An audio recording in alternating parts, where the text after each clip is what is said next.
기도하겠습니다. 하나님 감사합니다. 매일 무더운 날씨가 지속되고 있는 가운데 있는데 주께서 또 우리 성도들의 삶을 지켜주시고 또 영적으로 육적으로 늘 강건하게 하여 주시옵시며 매일의 삶이 하나님의 은혜가 없으면 살아갈 수 없음을 늘 깨달아 알 수 있도록 주님 인도하여 주시옵소서. 또 그 은혜에 감사해서 예물들의 우리 성도의 사랑하는 손길을 주님 기억하여 주시옵시고 이 땅을 살아가는 데 있어서 물질이 부족하여서 주의 이름을 욕되게 하는 일 없도록 주님 역사하여 주셔서 우리의 삶의 중심이 늘 하나님의 영광을 위해서 하나님의 거룩하신 이름을 기쁘시게 하는 데 살아갈 수 있도록 주님 인도하여 주시옵소서. 이 시간도 우리에게 말씀하실 그 주님을 기대하오며 주께 감사드리며 예수님의 이름으로 기도드립니다. 같이 하나님의 말씀 봅니다. 레위기서 19장입니다.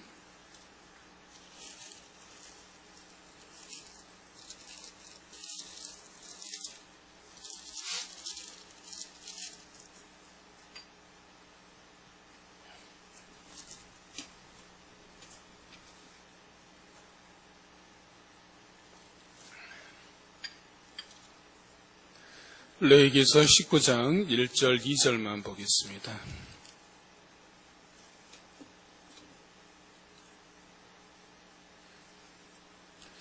찾으셨으면 같이 한 목소리로 봉독합니다. 시작. 여호와께서 모세에게 말씀하여 이르시되 너는 이스라엘 자손의 온 회중에게 말하여 이르라. 너희는 거룩하라. 이는 나 여호와 너희 하나님이 거룩함이니라. 아멘.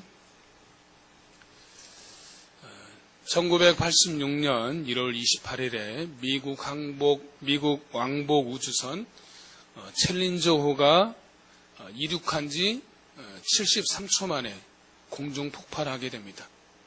그로 인해서 그때 최초로 민간인 탑승객 포함하여서 총 7명이 전원 사망하는 일이 발생하게 되었습니다.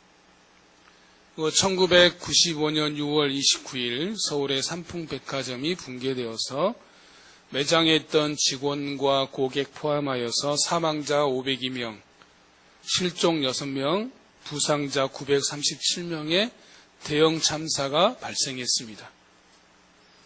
제가 이 삼풍백화점을 잊지 못하는 이유 중에 하나가 뭐냐면 제가 그때 막 군입대해가지고 306 보충대 의정부에 들어간 지 이틀째에 삼풍백화점이 무너졌다라는 소식을 들었던 것 같아요. 또 얼마 전에 미국 플로리다의 한 아파트가 붕괴되어서 약 100명에 가까운 97명인가 99명인가 그 정도 되더라고요. 가까운 사망자를 냈습니다. 방금 말씀드린 세 가지 사건의 공통점이 있습니다. 챌린저호나 삼풍백화점이나 플로리다의 아파트의 이 붕괴 사건의 공통점이 무엇이 있냐라면 챌린저호의 폭발 사건은 있기 전 하루 전에 한국 나사라고 말하는 나사의 기술자들이 담당자를 찾아가가지고 발사를 연기해야 됩니다. 그렇지 않으면 사고가 납니다라고 보고를 했는데 고위층에서는 의회 예산의 압박과 행정부의 그런 눈치를 보느냐고 그냥 강행을 하게 된 거죠. 그러다가 이제 사고가 나게 된 겁니다. 또 우리나라 삼풍백화점도 역시 마찬가지죠. 수시로 문제가 있습니다. 보수를 해야 됩니다라는 보고가 올라왔지만 매출에 급급했던 어떤 그룹의 총수들이 어떤 오너가 그것을 무시하였다가 갑자기 삼풍백화점이 붕괴되는 것들을 보게 됩니다. 미국 플로리다도 역시 마찬가지입니다. 3개월 전 감사에서 붕괴 위험성이 있다라는 보고를 올렸지만 그 보고를 무시했던 거죠. 이 세 가지 사건의 공통점은 뭐냐면 듣지 않았다라는 데 있는 겁니다. 듣지 않아서 사고가 발생하였고 참사를 가져왔다라는 것을 우리가 보게 되는 겁니다. 이번 주에 우리가 읽을 말씀은 레위기 19장과 20장 두 장인데 주제는 똑같습니다. 레위기 19장과 20장은 레위기서의 전체 주제가 무엇인지를 보여주는 말씀이다라고 말할 수 있습니다. 레위기서의 전체 주제는 뭡니까? 바로 거룩입니다. 레위기서의 전체 주제를 한 단어로 요약하면 거룩에 있다라고 말할 수가 있는데, 그래서 이 거룩한 삶이 무엇인지에 대해서 말씀하고 있다라고 볼 수 있습니다. 본문 19장 2절에 뭐라고 말하고 있습니까? 너는 이스라엘 자손의 온 회중에게 말하 이르라 너희는 거룩하라 이는 나 여호와 너희 하나님이 거룩함이니라 라고 말하고 있죠. 너희는 왜 거룩해야 된다라고 말하고 있습니까? 나 여호와 너희 하나님이 거룩하기 때문이다 라고 말하고 있죠. 또 레위기 20장 26절에 보면 뭐라고 했냐면 동일하게 말하고 있는데 너희는 나에게 거룩할지어다 이는 나 여호와가 거룩하고 내가 또 너희를 나의 소유 삼으려고 너희를 만민 중에서 구별하였다라고 말씀하고 있습니다. 내가 너희를 나의 소유 삼으려고 너희를 만민 중에서 구별하였다라는 거죠. 여기서 구별하였다라는 뜻이 거룩하게 하였다라는 의미를 담고 있습니다. 즉 너희는 나의 구별된 백성, 나의 거룩한 백성이기 때문에 너희는 거룩해야 된다라고 말하고 있는 것이죠. 그래서 레위기 19장과 20장에서 우리가 거룩해야 되는 삶의 이유를 두 가지로 말하고 있는 거예요. 첫 번째는 나 여호와 하나님이 거룩하기 때문에, 두 번째는 내가 너희를 나의 소유로 삼으려고 구별해낸 거룩한 나의 백성이기 때문에 라고 말씀하고 있는 겁니다. 레위기 19장과 20장을 천천히 읽다 보면 거룩의 세 가지 측면을 우리가 찾아볼 수 있습니다. 첫째는 하나님에 관한 부분인데 19장 3절에 보면 뭐라고 있습니까?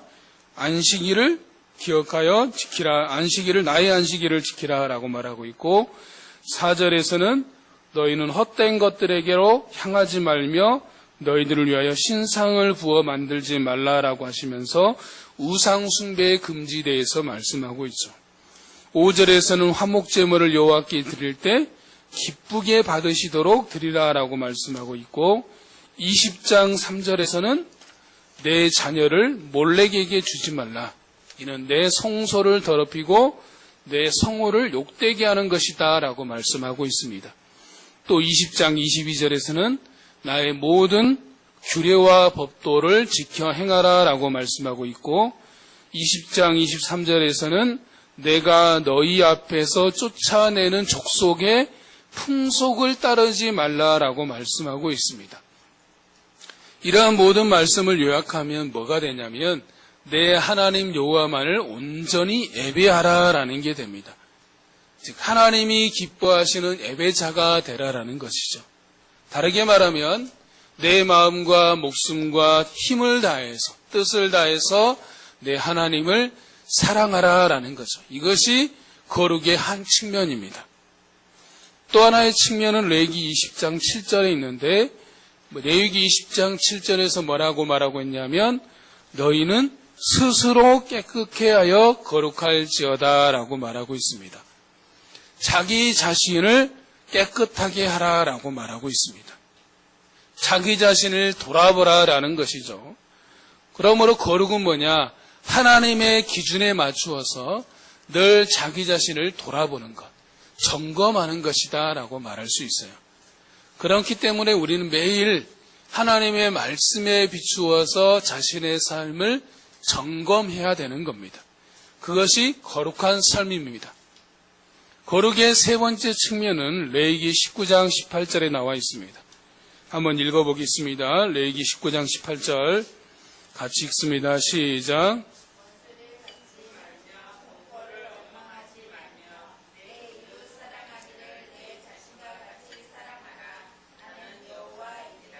아멘.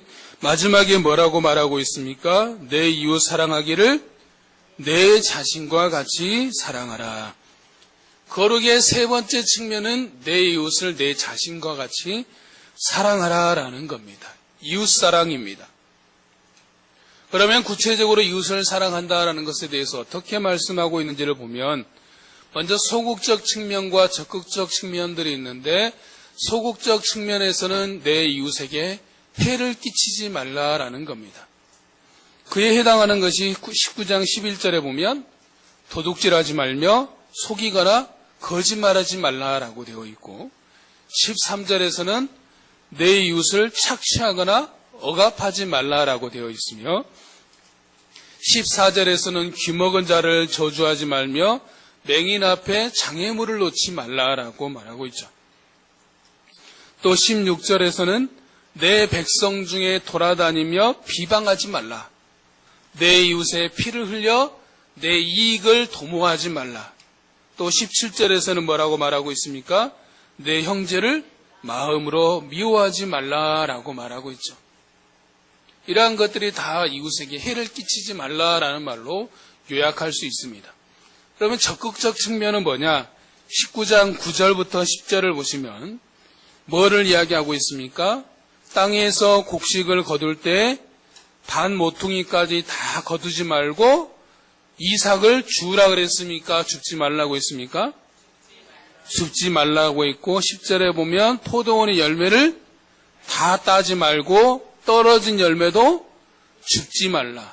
왜 그렇게 해야 된다고 했습니까? 가난한 사람과 거류민을 위하여 버려두라라고 말하고 있죠. 이 말은 뭡니까? 가난한 자, 즉 약자를 배려하라라는 거죠.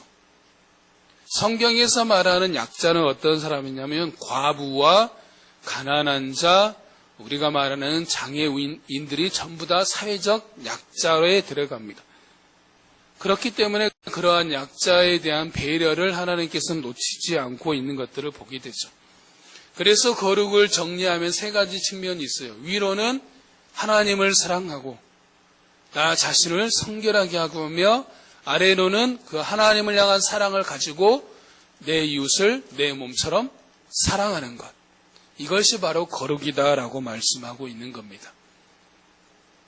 예전에 지금은 은퇴하셨지만 이재철 목사님의 온전함에 대한 설교를 듣던 중에 그런 말씀을 했어요. 헬라어로 그리스도라고 말하면 크리스토스라는 헬라어인데 그 첫 글자가 영어로 보면 대문자 X를 씁니다. 여러분 앞에 X를 한번 그려보시면 상상을 해볼 수 있죠. 그 X가 뭐냐면 먼저 가운데가 중심이 있죠. X의 가운데 중심이 그 중심을 기준으로 해서 위로 이렇게 뻗어나가는 게 뭐냐? 바로 하나님을 사랑하는 것. 하나님을 향한 사랑이 커져가야 된다. 그리고 가운데 중심은 자기 자신을 말하는데 자기 자신은 성결해야 되고 아래로 뻗어가는 게 뭐겠어요? 이웃을 향한 사랑이 커져가야 된다. 그래서 하나님을 사랑하는 그 사랑이 자기에게 모아져서 그 사랑이 이웃을 향해서 드러나야 되는 거예요. 그러므로 우리가 하나님을 사랑한다라면 무엇으로 증명돼야 되는 것이에요? 이웃을 향한 사랑으로 증명이 돼야 된다라고 말할 수 있습니다. 우리는 흔히 생각하기를 거룩을 말하면 예수 그리스도 그분을 모방하는 것이다라고 생각하기 쉬운데 그러나 오스왈드 챔버슨 목사는 거룩과 성화라는 책에서 이렇게 말하고 있습니다. 좀 길지만 제가 읽어드리겠습니다. 거룩함은 은혜 안에서 예수 그리스도의 완전하신 모든 성품을 향하여 세워지는 것입니다. 많은 이들이 거룩에 실패하는 이유는 하나님의 방법 대신 자기 자신의 방법으로 거룩을 이루려고 하기 때문입니다. 그러면서 더불어 말하기는 뭐라고 했냐면 주님이 우리 안에 거하시면 의식하지 않아도 거룩이 나타나게 되어 있습니다. 이것이 거룩함의 비밀입니다. 오직 우리 안에 있는 그분의 거룩이 우리 거룩함의 근원입니다. 거룩함은 모방이 아닙니다. 그리스도께서 우리 안에 계시는 것, 그리스도를 닮은 삶은 모방되는 것이 아니라 그리스도 그분이 우리 안에 오시는 것, 거룩함의 비밀은 우리가 예수 그리스도의 거룩을 수여받는다라는 사실입니다. 라고 말하고 있습니다. 그러니까 거룩은 모방이 아니라 수여받는 것이다 라는 거죠. 그 말은 무슨 말이냐면 내가 거룩하기 위해서 애쓰고 노력하고 힘쓴다라는 뜻이 아니라 내 안에 예수님이 계심을 아는 것이고 내 안에 계신 예수님이 드러나는 것이 거룩이다라는 거죠. 그러므로 거룩은 뭐냐면 그분 안에 거하는 삶이 거룩한 삶이다라는 거예요. 내가 온전히 그분 안에 거할 때, 그분과 친밀함을 누릴 때 우리 안에 계신 그분이 저절로 드러나게 된다라는 거죠. 그래서 고린도후서 4장 7절에 뭐라고 말하고 있습니까? 우리가 이 보배를 질그릇에 가졌으니 심히 큰 능력은 우리에게 있지 않고 하나님께 있고 우리에게 있지 아니함을 알게 하려 하심이다라고 했습니다. 질그릇은 우리를 말하고 보배는 예수 그리스도를 말하는 것이거든요. 그런데 우리가 보배 대신 예수 그리스도가 어떻게 드러나냐? 우리가 보배 대신 예수 그리스도 안에 온전히 머물러 있으면 저절로 우리 안에 보배의 빛이 드러나게 된다라고 말씀하고 있는 거죠. 그러므로 거룩은 모방하는 것이 아니라 그분이 드러나는 것이 거룩이다라고 말하는 거죠.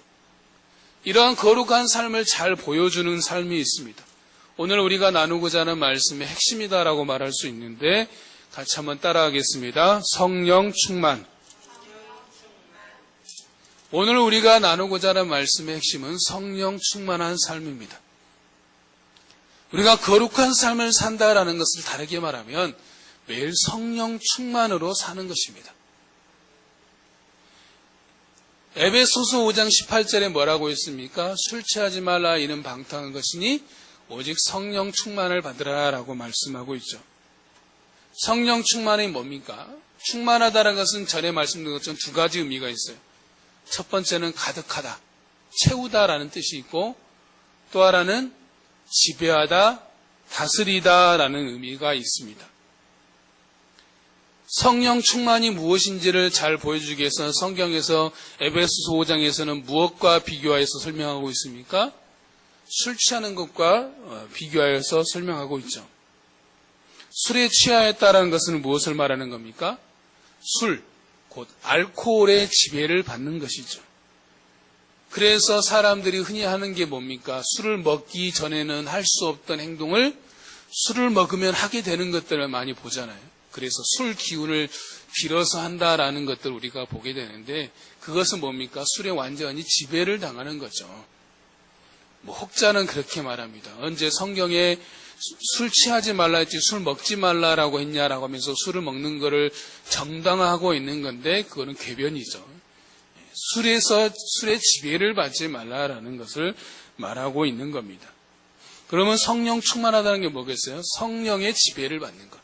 성령이 내 안에 가득하여서 그분이 내 마음과 생각과 삶을 지배하는 것들을 말한다라는 것이죠.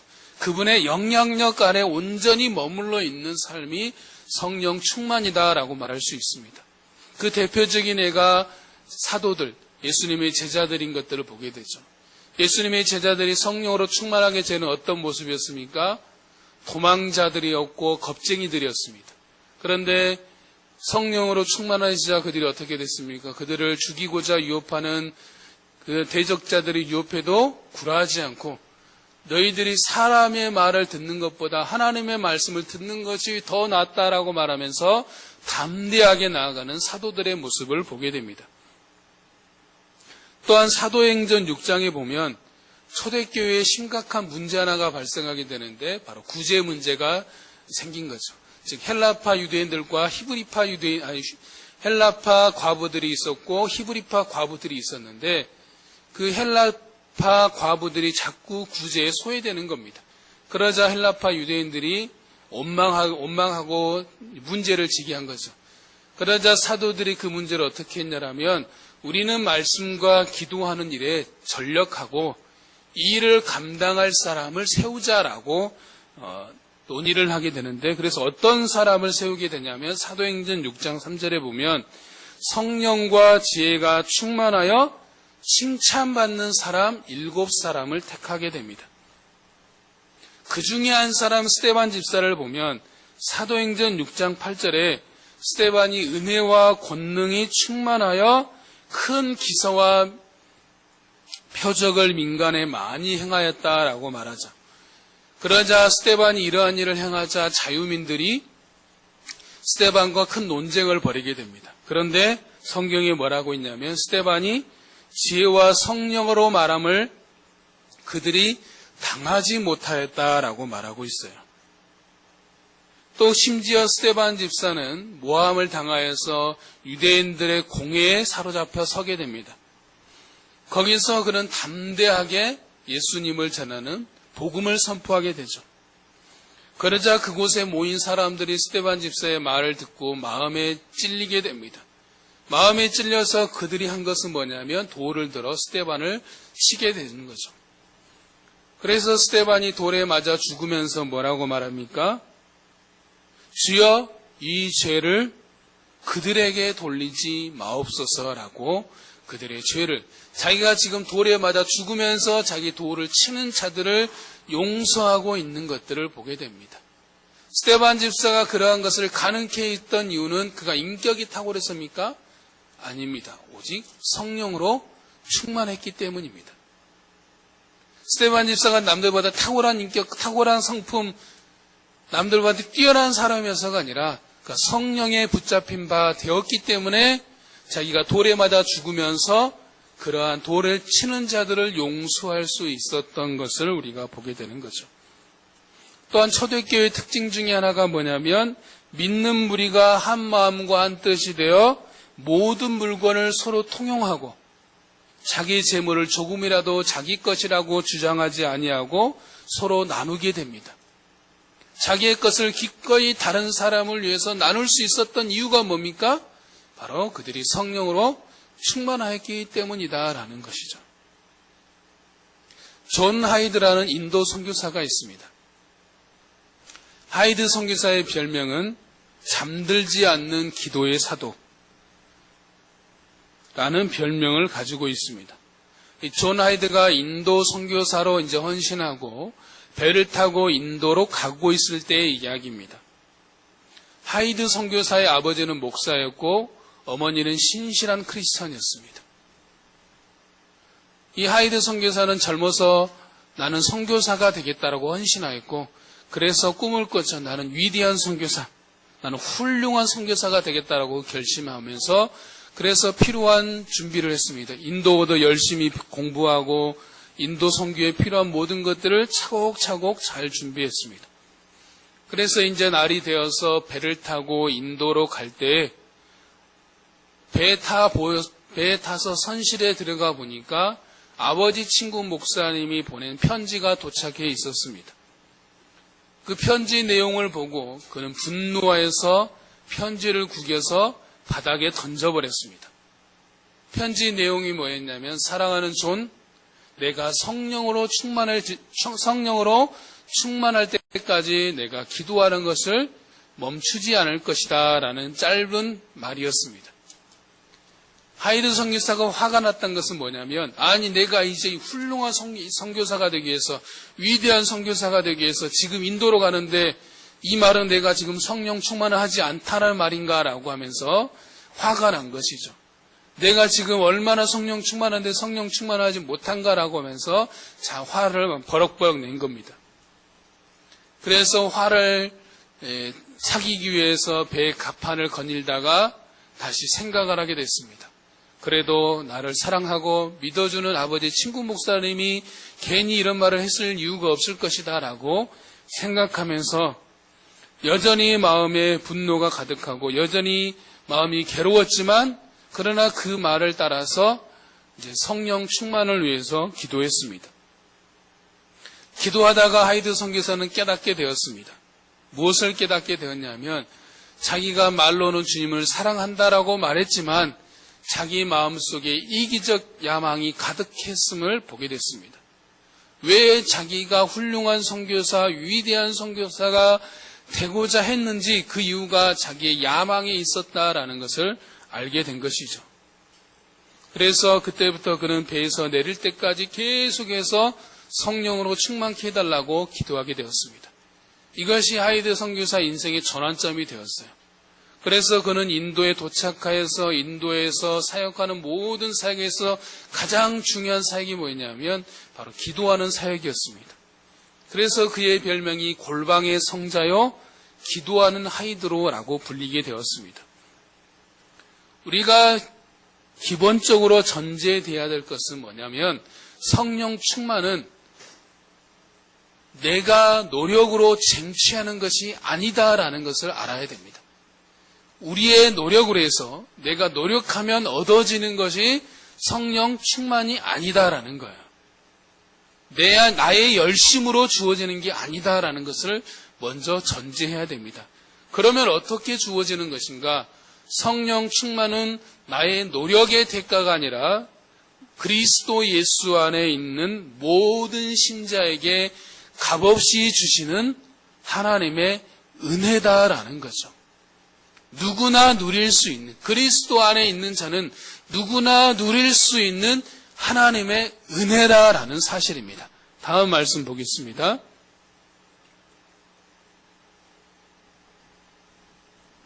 같이 읽습니다.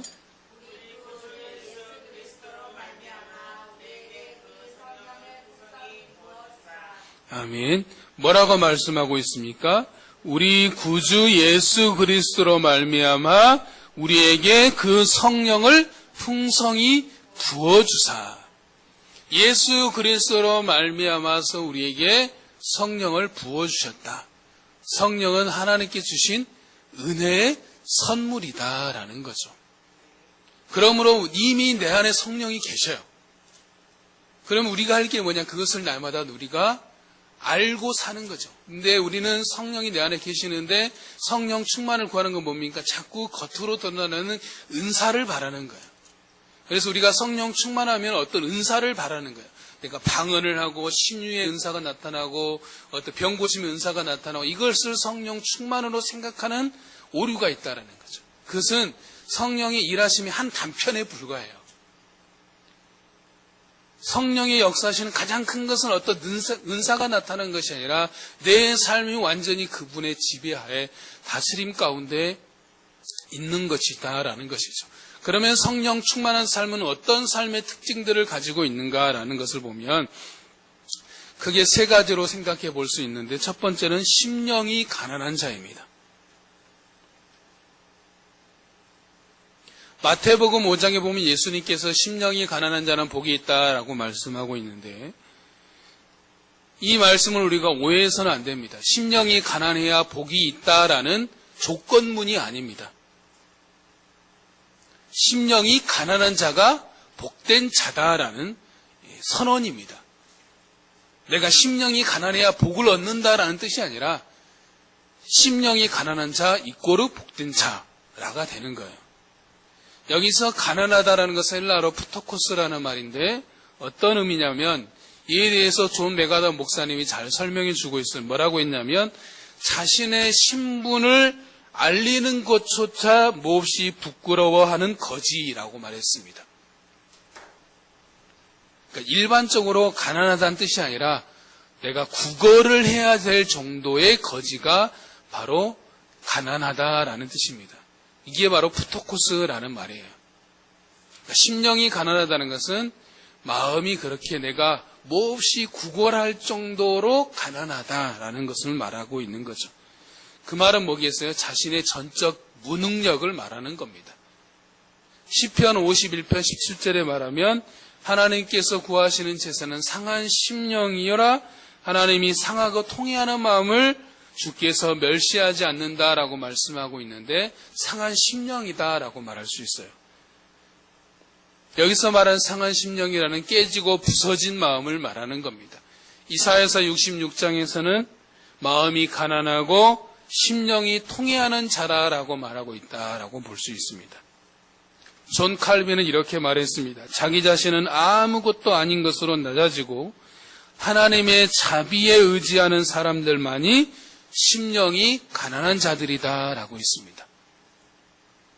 나는 아무것도 아닙니다. 그래서 오직 하나님의 은혜가 아니면 살 수 없습니다라고 진심으로 고백하는 자가 심령이 가난한 자입니다. 나는 아무것도 아닙니다. 나는 전적으로 무능력한 자입니다. 죽은 자입니다. 그래서 오직 하나님의 은혜가 아니면 하나님의 사랑이 아니면 살아갈 길이 없습니다라고 고백하는 자가 심령이 가난한 자입니다. 그래서 나는 아무것도 아닌 자이기 때문에 오직 주님만 의지하고 주님의 은혜로만 사는 자입니다라고 고백하는 사람이라고 말할 수 있습니다. 에레미야 17장에 보면 두 부류의 사람을 말하고 있는데, 한 부류는 자기의 힘을 의지하고 살아가는 사람과 또 한 부류는 주님을 의지하고 살아가는 부류에 대해서 대조하여서 말씀하고 있습니다. 제가 읽어드리면, 먼저 사람을 믿으며 육신으로 그의 힘을 삼고 마음이 여호와께서 떠난 그 사람은 저주를 받을 것이며, 사막의 떨기나무 같아서 좋은 일이 오는 것을 보지 못하고 광야 간조한 곳 건건한 땅 사람이 살지 않는 땅에 살리라 라고 말씀하고 있습니다. 그러나 물은 여호와를 의지하며 여호와를 의리하는 사람은 복을 받을 것이며, 그는 물가에 심어진 나무가 그 뿌리를 강변에 뻗치고 더위가 올지라도 두려워하지 아니하며 그의 비 청청하며 가무는 해도 걱정이 없고 결실이 그치지 아니함 같으리라 라고 말씀하고 있습니다. 성령으로 충만한 사람은 자신의 힘을 의지하여서 살지 않습니다.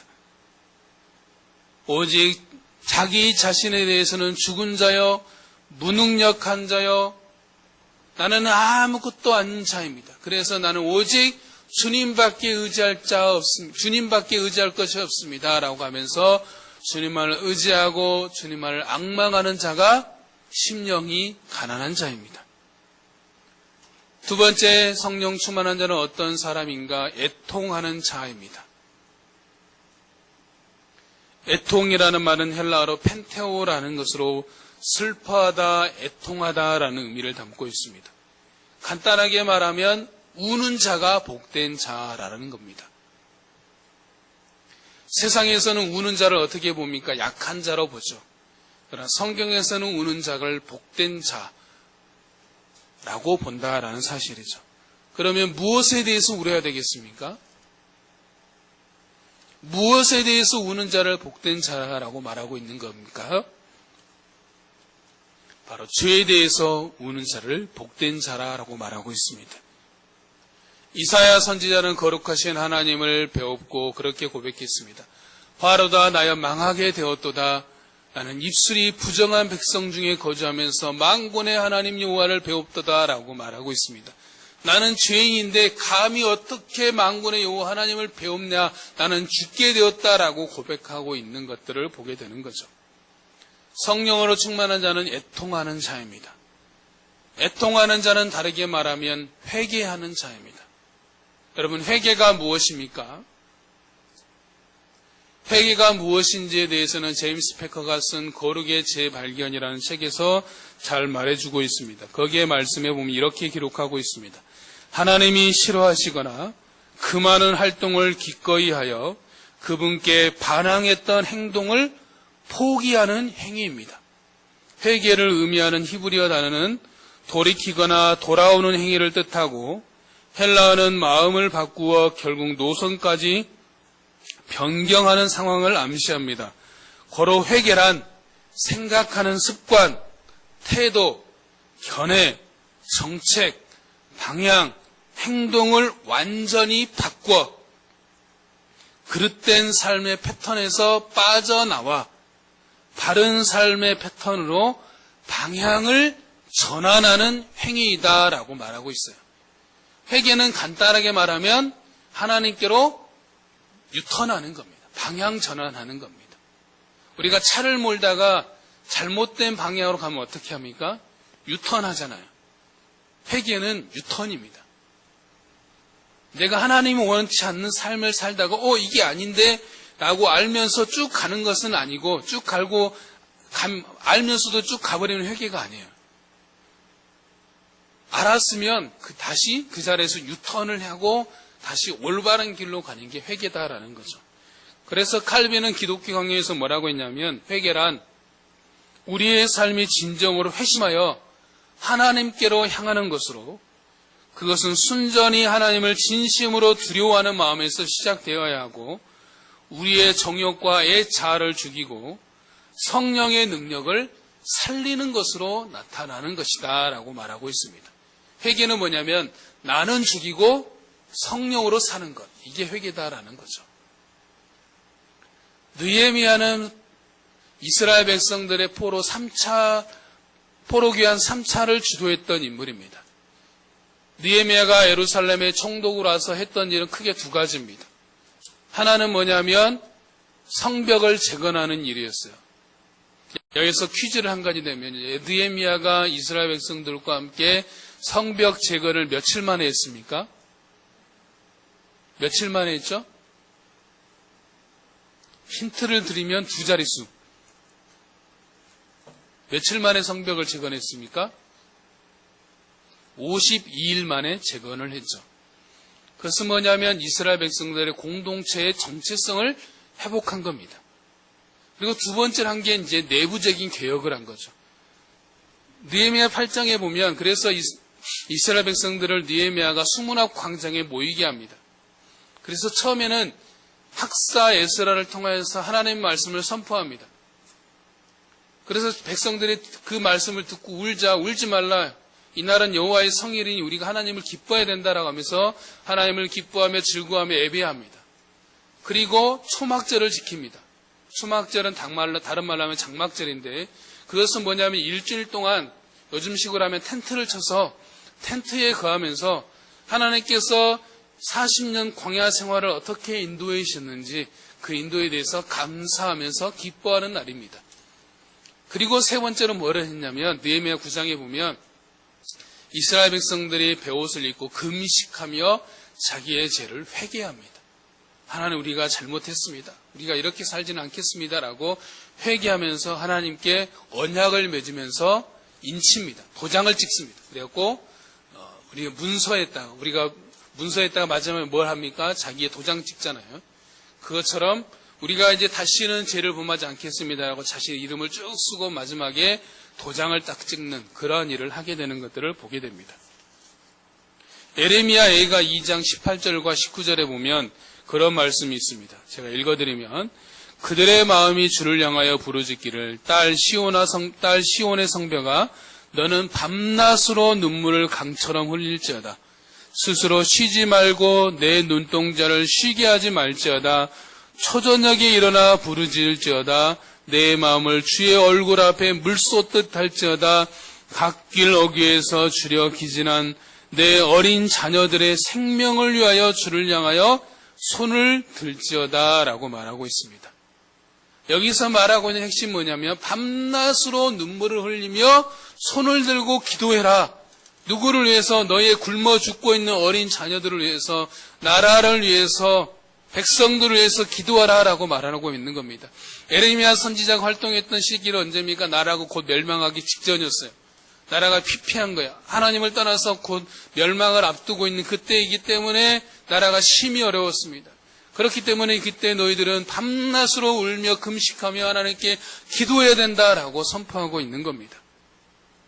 우리가 우려야 될 것은 우리 자기 자신과 자기 자신의 죄에 대해서 우리가 울어야 됩니다. 또 우리 가정과 자녀들을 바라보면서 울어야 됩니다. 우리 이웃을 바라보면서, 우리 교회를 바라보면서, 우리 나라와 민족을 바라보면서, 전 세계를 바라보면서 우리가 우는 자가 되어야 되는 것입니다. 다음 말씀을 한번 봐봅시다. 같이 읽습니다.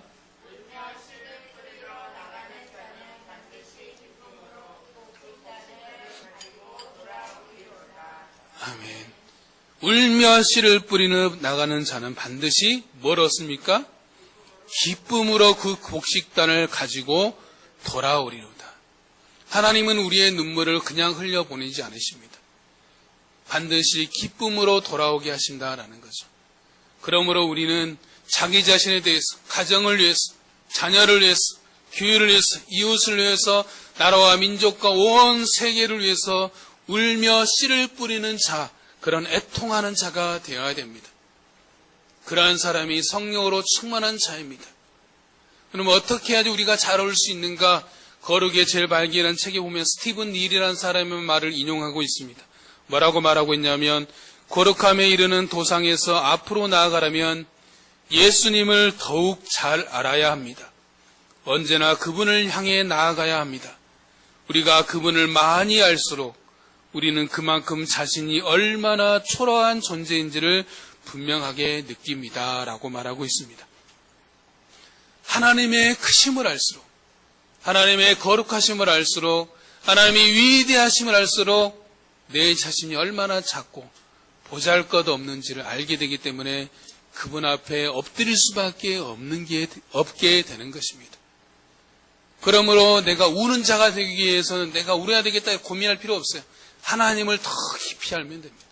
하나님의 크심을 알기에 힘쓰면 됩니다. 하나님의 위대하심을 알기에 힘쓰면 됩니다. 하나님의 거룩하심을, 하나님의 높으심을 알면 알수록 그럴수록 우리 자신을 보게 되고 나 자신을 보게 되고 하나님 앞에 서 있는 우리 가정을 보고 자녀들을 보고 민족을 보고 이웃을 볼 때 교회를 볼 때 우리가 울 수밖에 없게 되는 것입니다. 그러므로 하나님을 더욱 깊이 알므로 우는 자가 되는 성령 충만한 자가 되는 우리의 모습이 되었으면 좋겠습니다. 마지막 세 번째로 우리가 기억할 것은 성령을 따라 행하는 것입니다. 다음 말씀을 보겠습니다.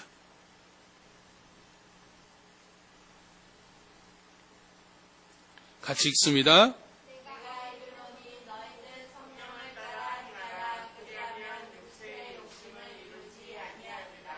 아멘. 성령으로 충만한 사람은 성령을 따라 행하는 사람입니다. 여기서 행한다라는 것은 헬라어로 페리파테오라는 것으로 우리말로 하면 걷다, 행하다라는 겁니다. 그래서 원어 그대로 보면 성령과 함께 행한다는 것은 성령과 함께 걷는다라는 겁니다. 성령으로 충만한 사람은 성령과 함께 매일 걸어가는 사람이다라는 거죠. 그러면 우리가 성령과 함께 걷는 삶에서 제일 중요한 게 뭘까요? 잘 걷기 위해서는 무엇이 필요할까요? 제가 생각할 때는 우리가 잘 걷기 위해서는 이것을 잘 해야 된다고 생각합니다. 따라하겠습니다. 경청. 무엇을 잘해야 된다고요? 경청입니다. 경청. 경청이라는 단어를 찾아보니까 한자로 보면 경청이 어떻게 되어 있습니까? 기울 경, 들을 청. 귀를 기울여 듣는다라는 거죠. 또 다른 의미도 있어요. 공경할 경, 들을 청. 공경하는 마음으로 듣는다라는 뜻도 있습니다. 성령과 함께 걷는 삶에 위해서 중요한 것은 성령의 음성, 하나님의 음성을 경청하는 거예요. 그분의 음성을 잘 들어야 그분과 함께 잘 걸을 수 있는 겁니다. 경청 영혼의 치료제라는 책이 있는데 그 책에 보면 이렇게 말하고 있습니다. 사전의 교훈에 따르면 듣는다라는 말과 순종한다라는 말이 어근이 같습니다. 라틴어로 순종한다는 단어는 듣는다라는 단어가 없이는 존재할 수 없습니다. 순종으로 번역되는 단어의 문자적 의미는 아래로부터 듣는다입니다. 순종이란 깊은 경청이요 전인적 경청입니다. 귀와 마음과 팔다리로 듣는 것입니다. 라고 되어 있습니다. 듣는다라는 것은 이꼬르 뭐다라는 거예요? 순종한다라는 의미를 담고 있다라는 거예요. 왜 듣는가? 순종하기 위해서 듣는다라는 뜻이에요. 우리 하나님은 어떤 하나님이십니까? 우리의 목소리를 들으시는 하나님이십니다. 출애굽기에 보면 하나님께서는 이스라엘 백성의 고통의 소리를 들으셨다라고 말씀하고 있습니다. 그들의 고통의 소리를 들으시고 그 언약을 기억하사 그들을 애굽 땅에서 건져내시겠다라고 말씀하시는 것들을 보게 되죠. 또 시편 65편에 보면 기도를 들으시는 주여라고 부르짖고 있는 것들을 보게 됩니다. 또 좀 전에 말씀드렸던 경청 영혼의 치료제라는 책에 보면 성경에서 하나님의 경청과 행위는 자주 동의어로 여겨집니다. 그분은 기도의 마음이 움직이실 뿐만 아니라 외적인 응답까지도 경청과 맞물려 혼용해도 될 정도입니다. 라고 했습니다. 이 말은 뭔 말이냐면 하나님이 들으신다는 말은 이꼬르 하나님이 행동하신다라는 말이다라는 거야. 하나님이 들으셨다라는 것은 하나님이 움직이신다. 하나님이 행하신다라는 말과 동의어다라는 의미를 담고 있습니다. 솔로몬이 다윗을 위해서 왕이 되어서 기브온의 산당에 가서 1000번제를 드렸죠.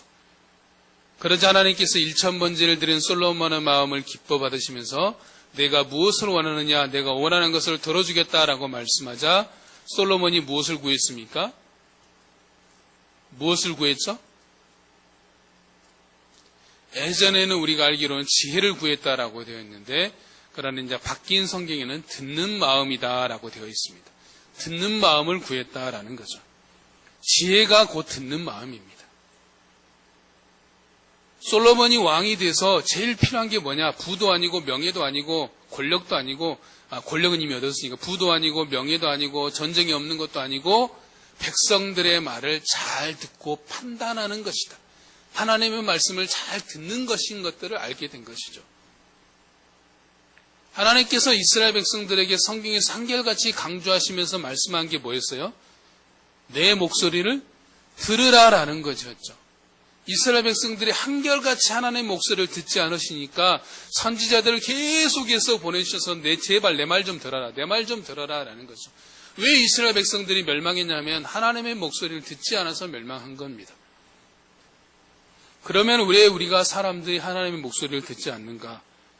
무엇보다 우리의 마음과 생각이 다른 것으로 꽉 차 있기 때문입니다. 이미 마음속에 생각 속에 다른 것으로 가득 차 있기 때문에 하나님의 목소리가 들리지 않는 것이죠. 그 대표적인 양상이 뭡니까? 분주함입니다. 분주하죠. 바쁘죠. 정신이 없는 거죠. 바쁘다는 게 뭡니까? 정신이 산만하다는 겁니다. 일이 바쁘고 저리 바쁘고 하는 것은 한 곳에 집중할 수가 없다라는 것을 말하는 거예요. 세상 사람들은 뭐라고 말합니까? 바쁜 것이 성공이라고 말하죠. 그래서 사람들이 입버릇처럼 하는 말이 뭐예요? 바쁘다라는 말하죠. 바빠서. 근데 실제로 보면 바쁘지도 않은데 바쁘다라고 말하죠. 실제로 바쁜 사람이 얼마나 우리나라에 몇 프로 되지 않을 겁니다. 근데 사람들이 맨날 2% 바쁘다고. 바쁘는 게 빨리 가봐야 된다고. 바쁘니까 빨리 그만 그러니까 핑계대는 거죠. 이제 그만 만나고 싶으니까 바쁘다라고 하는 것이고, 그만하고 싶으니까 바쁘다는 말을 하는 겁니다. 그만큼 우리의 마음에 여유가 없고 집중하지 않는다라는 거죠. 그렇기 때문에 하나님의 목소리가 들리지 않는 거예요. 세상에서는 바쁘게 사는 것이 성공이라고 말하지만 성경에서는 바쁘게 사는 것이 성공이라고 말하지 않고 우리를 부르신 이의 목적대로 사는 것이 성공입니다. 하나님의 부르심대로 사는 것이 성공이에요. 우리를 부르신 이의 뜻대로 사는 것이 성공입니다. 경청은 다른 말로 하면 환대라고 말합니다. 환대가 뭡니까? 사전적 의미로 보면 반갑게 맞아 정성껏 후히 대접하는 것. 하나님의 목소리를 경청한다는 게 뭐겠어요? 하나님을 환대하는 것. 그분을 환대하는 것. 여러분, 하나님을 환대하십시오. 그래야 그분의 목소리가 들리는 거죠. 손님이 올 때 어떻게 해야죠? 환대해야 되죠. 정성껏 대접하잖아요, 우리가. 그것처럼 하나님을 여러분의 삶에 환대하십시오. 하나님이 내 삶에 말씀하시도록, 내 삶에 개입하시도록 정중하게 초대하고 환영하여 드리는 겁니다. 하나님의 목소리를 듣도록 집중하는 겁니다. 그분께 주목하는 거죠. 그래서 기도할 때만, 말씀 볼 때만 주목하는 것이 아니라 일상생활 할 때도 무엇을 하든지 간에 항상 마음과 생각이 하나님께로 향해 있는 거죠. 하나님 어떻게 할까요? 하나님 지금 누구를 만나는데 어떤 말을 해야 될까요? 내 말과 내 생각을 주장하여 주시고 지금 운전할 때 지켜주시고 또 무더운 날씨 가운데 오가는 발걸음을 지켜주시고 계속해서 마음과 생각이 하나님께로 향해 있는 거죠. 그럴 때 하나님께서 우리에게 말씀하시는 것을 우리가 들을 수 있는 겁니다. 어떻게 듣느냐? 대표적인 게 이제 하나님의 말씀이죠. 성경을 통해서 하나님께서 말씀하시죠. 그리고 하나님께서 우리 마음속에 강한 생각을 주실 때가 있습니다. 확실하게 심어주실 때가 있어요. 틀림없다라고 마음에 분명한 확신을 주실 때가 있어요. 긴가민가 할 때는 해야 될 때가 아니라 기다릴 때입니다. 아리송송할 때는 해서는 안 됩니다. 그때는 기다려야 되는 것이고, 진짜 이거 확신할 때 마음에 확 올 때가 있잖아요. 그런 느낌이 올 때. 확실하다. 이건 하나님 주신 생각이 확실하다라는 분명한 마음의 확신이 들면 해야 되는 것입니다. 그것을 어떻게 하느냐? 말씀과 일치되는가? 말씀과 어긋난다라는 것은 그것은 하나님의 음성이 아닙니다. 성령의 충만함의 결과가 어떻게 나갑니까? 갈라디아서 5장 22절과 23절에 보면 성령의 9가지 열매, 즉 사랑과 희락과 화평과 오래 참음과 자비와 양성과 충성과 온유와 절제라는 이런 9가지 열매, 이 말은 뭐냐면 인격의 변화가 나타난다. 내 삶이 달라진다라는 거죠. 또 다른 변화는 뭡니까? 복음의 열매를 맺게 되고, 무엇보다도 가장 중요한 것은 내 안에 계신 보배 되신 그리스도, 그분이 드러나는 거룩한 삶으로 변화되게 된다라는 겁니다. 말씀의 결론을 내리면 서두에서 거룩은 우리가 노력해서 얻는 것이 아니라 우리가 그리스도를 믿음으로 말미암아 그리스도 안에 있는 자에게 수여되는 것이다 라고 있습니다. 이는 내가 모방하고자 애쓰는 것이 아니라 내가 그리스도 안에 온전히 갈 때 그분이 내 안에서 또 드러나는 것이다 라고 있습니다. 그것이 잘 보이는 것이 성령 충만한 삶입니다. 그러므로 우리가 매일 추구해야 되는 것이 성령 충만한 삶입니다. 우리 교회가 지향해야 할 것이 바로 성령 충만한 교회가 되는 것입니다. 우리가 목표로 삼아야 될 것은 어떤 성과나 어떤 업적을 내거나 어떤 숫자를 많이 기록하는 것에 있지 않습니다. 날마다 성령으로 충만하여 내 안에 계신 보배 되신 예수 그리스도 그분만이 온전히 드러나고 높임을 받는 것이 우리의 삶의 목표, 지향점, 그것이 우리가 추구하는 성공이 돼야 됩니다.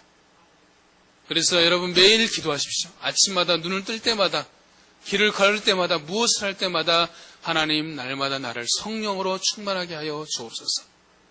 오늘도 성령으로 충만하게 해 주옵소서. 주님만을 의지합니다. 주님만에 거합니다. 주님만을 바라봅니다. 주님만을 주목합니다. 내가 성령으로 충만할 때까지 늘 주님 앞에 엎드리고 나아갑니다 라고 할 때 우리가 성령 충만한 성도, 성령 충만한 목회자, 성령 충만한 교회, 성령 충만한 가정, 성령 충만한 나라, 온 세상이 되기를 꿈꾸며 나아가는 우리 성도님이 되시기를 주의 이름으로 축복합니다. 우리가 찬양하겠습니다.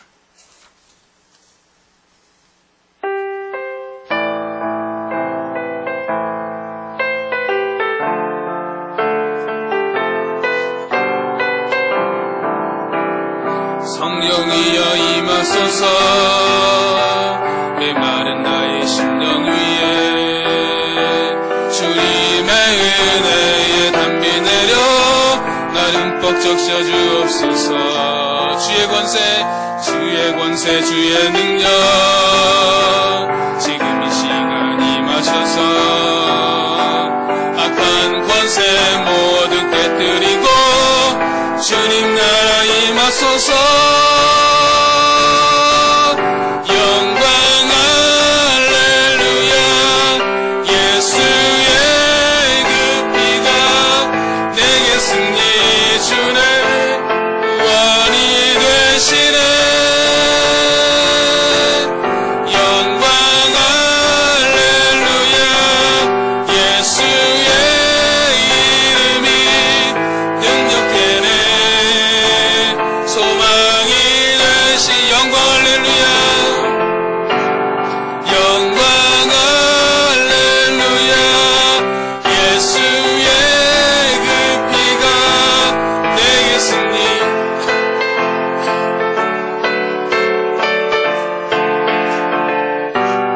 영광 할렐루야. 예수의 이름이 능력되네. 소망이 되시네.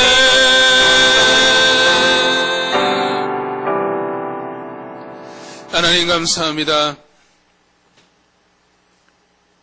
주님이 우리 가운데 오셔서 또 우리가 주님을 믿음으로 말미암아서 주님 우리 안에 거하심을 믿음으로 확신하게 하시는 하나님 아버지 감사합니다.